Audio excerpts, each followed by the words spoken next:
Hey, you're listening to Scam Me, the podcast that breaks down online safety and scams without the boring bits. Banks, I'm doing a lot of work with banks at the moment to try and educate them on the neurodivergent decision-making process, because we are more likely to fall from scams. And that is a really big problem because it means that ADHD tax is more.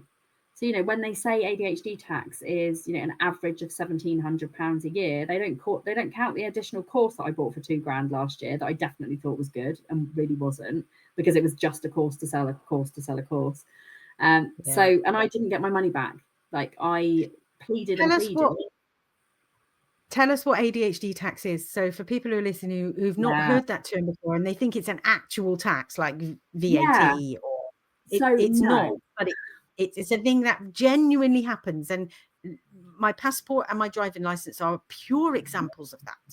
And mine too. I mean, I don't even know. I don't even want to count how many times I've lost my passport or my driving license or accidentally done speeding things, or because we speed, because we're not looking at the speedometer. We're having to look at all the other things, and like that person's got a nice dress walking down the road. Oh, bum! I've done a 40 mile an hour and a 30. It happens all the time.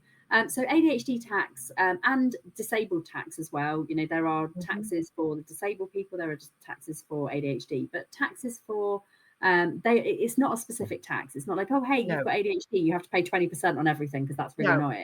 Although that's kind of how I see it. I almost feel like I need like an ADHD tax savings pot because it happens so often. So ADHD tax is the things that we forget to do.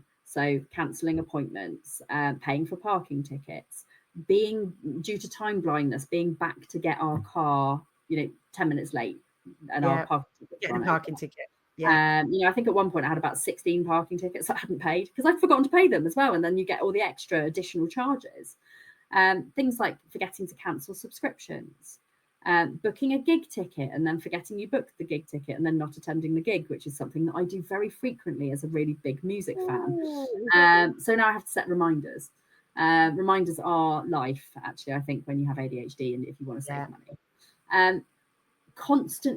So I'm constantly reminding my audience, like every month, I'm like, this is your reminder to go and check all your subscriptions. This is your reminder to pay that parking ticket. Oh my God, yeah. This is the reminder that you need to post that letter that had a deadline on it. It's not just monetary either. There are like lost relationships, lost friendships. We have object permanence. So like if something is out of sight, it's out of mind. So one of the biggest ADHD taxes for me is the fact that I lose friends because I kind of forget they exist unless they're right in my face. So, and with Facebook algorithms not being the greatest and me just being on Facebook for work, I'm like, I'll get 6 months down the line and I'm like, oh my God, I need to speak to that friend who I haven't spoken to. By the time I message them, I'm like, oh, they don't like me anymore. And then I get really bad rejection sensitivity dysphoria. And I'm like, which again is a massive ADHD thing, where it's the perceived, not always, I mean, sometimes real, but the perceived judgment, the perceived rejection.